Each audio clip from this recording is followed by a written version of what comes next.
নমস্কার বন্ধুরা, অর্পিতা স্পিরিচুয়াল চ্যানেলে আপনাদের সবাইকে স্বাগত। আশা করি আপনারা প্রত্যেকে খুব ভালো আছেন, সুস্থ আছেন। বন্ধুরা, পুজো তো চলেই এলো, আর হাতে মাত্র কটা দিন, আর এখন চলছে পিতৃপক্ষ। কিন্তু অনেকের মনে এখনো সংশয় আছে যে পিতৃপক্ষ আর দেবীপক্ষের মধ্যে পার্থক্য কী, পিতৃপক্ষ বলতে কি বোঝায়, আর দেবী পক্ষই বা কি।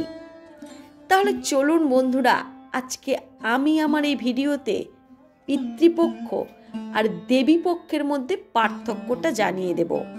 পিতৃপক্ষ বলতে কি বোঝায় আর দেবী পক্ষ বলতে কি বোঝায়। তাহলে চলুন শুরু করা যাক আমাদের মূল ভিডিওটি। প্রথমেই একে চন্দ্র এবং দুয়ে পক্ষ, এ কথা আমরা সবাই জানি। চাঁদ একটি, এবং এই চাঁদের হ্রাস এবং বৃদ্ধির ফলে দুটো পক্ষ তৈরি হয়। আর এই দুটি পক্ষ কি, একটি হচ্ছে শুক্লপক্ষ অর্থাৎ যখন পূর্ণিমা, অপরটি হলো কৃষ্ণপক্ষ অর্থাৎ অমাবস্যা। আরও স্পষ্ট ভাষায় বলতে গেলে চাঁদ এক কলায় হ্রাস পায়, আবার এক কলায় বৃদ্ধি পায়। কলা অর্থাৎ পক্ষ, অর্থাৎ 14 দিনের একটা সমান্তরাল জার্নি। এখানে বলা হচ্ছে চাঁদের 16টি ভাগের এক ভাগ, অর্থাৎ 16 কলা মিলে তৈরি হয় একটি পক্ষ। চাঁদ যে পক্ষে হ্রাস পায় সেটি কৃষ্ণপক্ষ। এই পক্ষে চাঁদ ক্ষয় হতে থাকে এবং অমাবস্যায় সম্পূর্ণরূপে অদৃশ্য হয়ে যায়। অন্যদিকে যে পক্ষে চাঁদ বৃদ্ধি পায় সেটি হলো শুক্লপক্ষ, অর্থাৎ এই পক্ষে চাঁদের আকার ধীরে ধীরে বড় হতে হতে পূর্ণিমায় পূর্ণচন্দ্রে পরিণত হয়। অন্যদিকে তিথি হচ্ছে চন্দ্রকলার হ্রাস বৃদ্ধি দ্বারা সীমাবদ্ধ কাল, যেমন প্রতিপদ, দ্বিতীয়া, তৃতীয়া, এভাবে পূর্ণিমা বা অমাবস্যা পর্যন্ত এ তিথি বিস্তৃত। এমনিভাবে বছরের 12টি মাসে মোট 24টি পক্ষ রয়েছে। তার মধ্যে দুটি পক্ষ হচ্ছে সবচেয়ে বিশেষভাবে তাৎপর্যপূর্ণ, এবং আপনারা সকলেই জানেন এই দুটি পক্ষ হচ্ছে, এক পিতৃপক্ষ, দুই দেবী পক্ষ। ভাদ্র পূর্ণিমার পরের কৃষ্ণপক্ষকে বলা হয় পিতৃপক্ষ, আর মহালয়ার পরের পক্ষকে বলা হয় দেবী পক্ষ। অর্থাৎ মহালয়া হচ্ছে পিতৃপক্ষ ও দেবী পক্ষ নামক পক্ষ দুটির মিলনস্থল। প্রিয় বন্ধুরা, আজ আমাদের জানার বিষয় হচ্ছে এই পিতৃপক্ষ আর দেবী পক্ষ, এই দুটি আসলে কি। মহাভারত অনুসারে জানা যায় মহাবীর কর্ণের আত্মা স্বর্গে গেলে সেখানে তাকে শুধুমাত্র মণি মাণিক্য খেতে দেয়া হতো। কোনো প্রকার অন্ন বা জলের ব্যবস্থা ছিল না। কিন্তু মণিমাণিক্য যতই মূল্যবান হোক না কেন, তা কিন্তু খাওয়ার উপযুক্ত নয়। তাই তিনি দেবরাজ ইন্দ্রকে জিজ্ঞাসা করলেন, হে দেব, আমার খাদ্য হিসাবে এসব মণিমাণিক্য দিয়ে উপহাস করার কারণ কি? দেবরাজ ইন্দ্র বললেন, উপহাস নয় কর্ণ, তুমি সারা জীবন এই সব মণিমাণিক্যই মানুষকে দান করেছ, কিন্তু পিতৃপুরুষের উদ্দেশ্যে কখনো জল অথবা পিণ্ড দান করনি, তাই তোমার জন্য এই ব্যবস্থা। কর্ণ বললেন, হে দেব, আপনি জানেন আমি আমার পালক পিতামাতার গৃহে প্রতিপালিত হয়েছি। আমার প্রকৃত পূর্বপুরুষগণ কারা তা সম্পর্কে আমার বিন্দুমাত্র ধারণা ছিল না। যখন জানতে পারলাম পাণ্ডবগণের মাতা দেবী কুন্তী আমার নিজের মাতা, তখন তো আমার আর কিছুই করার ছিল না, কারণ তারপরেই আমি আমার নিজস্ব কনিষ্ঠ ভ্রাতার দ্বারা বীর গতি প্রাপ্ত হই। এমতো অবস্থায় আমি কি বা করতে পারি? কর্ণের কথার যথার্থতা অনুধাবন করলেন দেবরাজ ইন্দ্র। তিনি কর্ণকে 15 দিন তথা 1 পক্ষকালের জন্য মর্তে ফিরে গিয়ে পিতৃপুরুষকে জল ও অন্ন দিতে অনুমতি দিলেন। ইন্দ্রের কথা মতো 1 পক্ষ কাল ধরে কর্ণ মর্তে অবস্থান করে পিতৃপুরুষকে জল দিলেন। এভাবে তার পাপস্খলন হলো এবং যে পক্ষকাল কর্ণ মর্তে এসে পিতৃপুরুষদের জল দিলেন, সেই পক্ষটি পরিচিত হলো পিতৃপক্ষ নামে। অর্থাৎ পিতৃপক্ষ হলো স্বর্গত পিতৃপুরুষের উদ্দেশ্যে পার্বণ, শ্রাদ্ধ বা তর্পণাদির জন্য এক প্রশস্ত এক বিশেষ পক্ষ। সনাতন ধর্মমতে সূর্য কন্যা রাশিতে প্রবেশ করলে পিতৃপক্ষ সূচিত হয় এবং এই পক্ষ পিতৃপক্ষ, শোলা শ্রাদ্ধ, কানাগাত, মহালয়া পক্ষ এবং অপর পক্ষ নামে পরিচিত। সনাতন হিন্দু ধর্মের মতে যেহেতু পিতৃপক্ষে পেত কর্ম তথা শ্রাদ্ধ, তর্পণ ইত্যাদি মৃত্যু সংক্রান্ত আচার অনুষ্ঠান পালিত হয়, সেই হেতু এই পক্ষ শুভ কার্যের জন্য প্রশস্ত নয়। যখন কোনো ব্যক্তির মৃত্যু ঘটে, তখন যমরাজ সেই সদ্য মৃত ব্যক্তির আত্মাকে পিতৃলোকে নিয়ে যান। এই পিতৃলোক হল স্বর্গ এবং মর্তের মাঝামাঝি একটি স্থান এবং সেখানকার রাজা হলেন স্বয়ং যমরাজ। পুরাণ বলছে, স্থান, কাল, পাত্রভেদে জীবিত ব্যক্তির পূর্বের 3 পুরুষ বা 7 পুরুষ বা 14 পুরুষ পর্যন্ত তারা পিতৃলোকে বাস করে বলে ধারণা করা হয়। পরবর্তী প্রজন্মের একজনের মৃত্যু হলে পূর্ববর্তী প্রজন্মের একজন পিতৃলোক ছেড়ে স্বর্গলোকে গমন করেন এবং তারা পরম আত্মায় লীন হয়ে যায় এবং এই প্রক্রিয়ায় তিনি শ্রাদ্ধা অনুষ্ঠানের ঊর্ধ্বে উঠে যান। অর্থাৎ তার আত্মার শান্তির কামনায় আর কোনো পুণ্য অনুষ্ঠান করার প্রয়োজন পড়ে না। পিতৃলোকে বসবাসরত পিতৃপুরুষগণ পিতৃপক্ষের শুরুতেই পিতৃলোক পরিত্যাগ করে অন্য জল গ্রহণ করার উদ্দেশ্যে তাদের উত্তর পুরুষদের গৃহে অবস্থান করেন।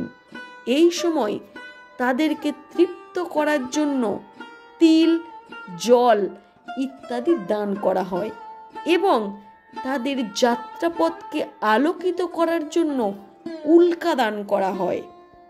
শাস্ত্রমতে যে ব্যক্তি তর্পণে ইচ্ছুক হন, তাকে তার পিতার মৃত্যুর তিথিতে তর্পণ করতে হয়।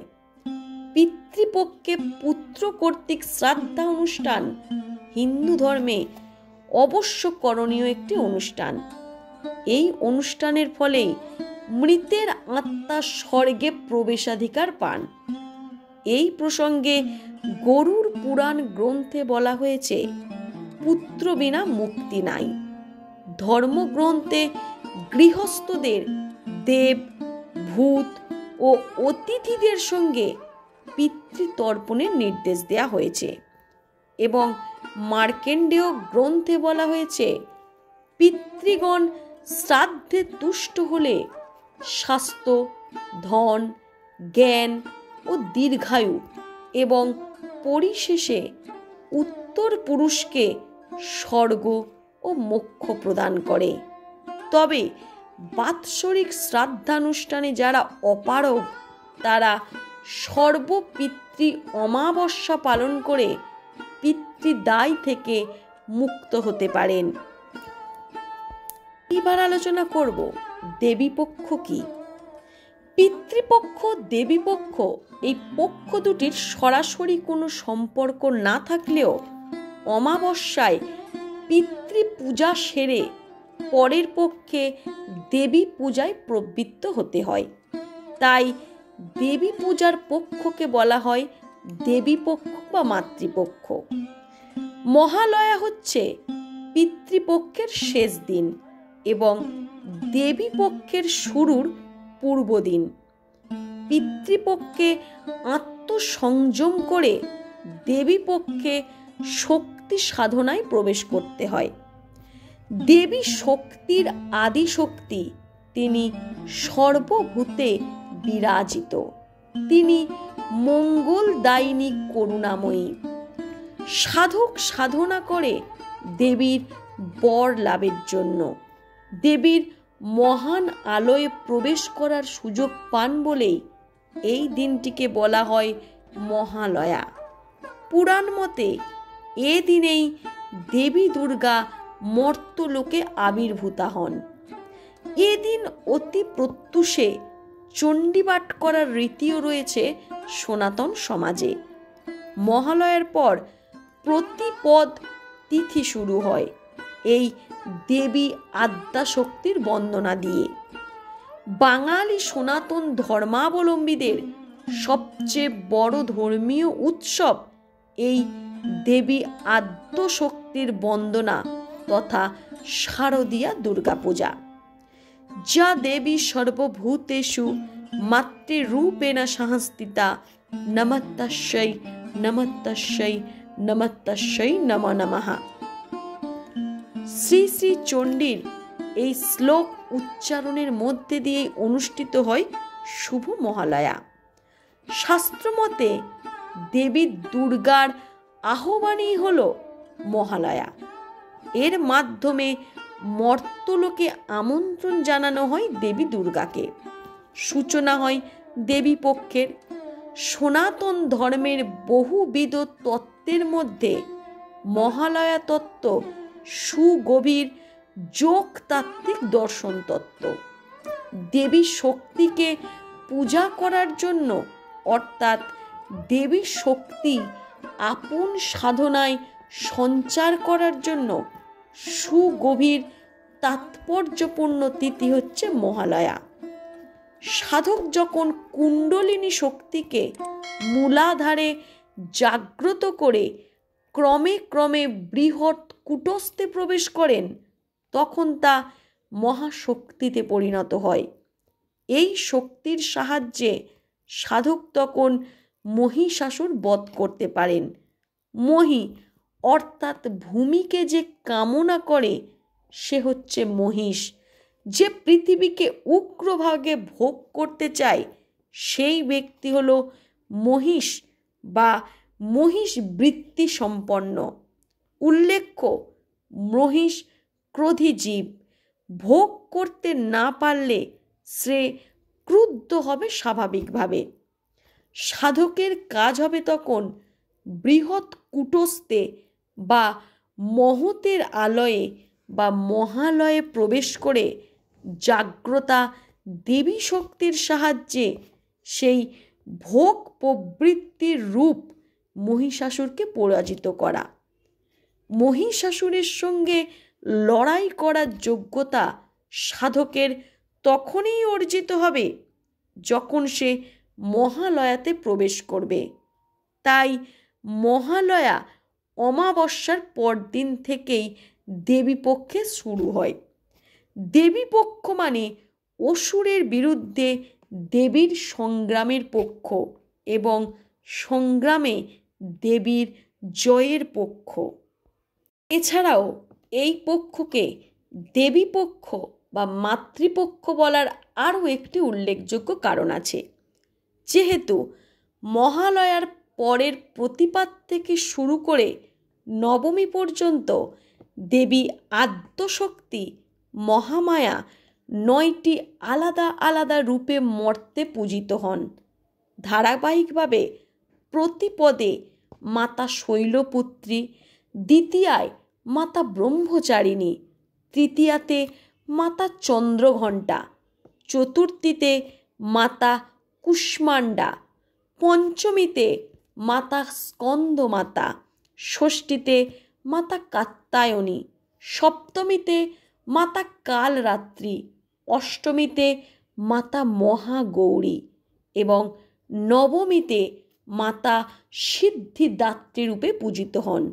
এছাড়াও এই পক্ষের শেষ তিথি পূর্ণিমাতে তিনি আদ্যাশক্তির আরও একটি রূপ মা লক্ষ্মী রূপে তিনি পূজিত হন।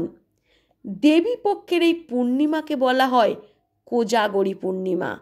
এই তিথিতে ভক্তের হৃদয়ের অর্ঘ্য দ্বারা কোজাগরী লক্ষ্মী পূজা অনুষ্ঠিত হয়ে থাকে। তো বন্ধুরা, আজকে আমার এই ভিডিও থেকে আপনাদের কাছে পরিষ্কার হয়ে গেল পিতৃপক্ষ ও দেবী পক্ষের মধ্যে পার্থক্য। পিতৃপক্ষ কী এবং দেবী পক্ষই বা কী? তো বন্ধুরা, আমার এই ভিডিওটি যদি আপনাদের ভালো লেগে থাকে, আপনারা আমার এই ভিডিও শুনে যদি একটু উপকৃত হন, তাহলে লাইক করে সাবস্ক্রাইব করে আমার পাশে থাকবেন।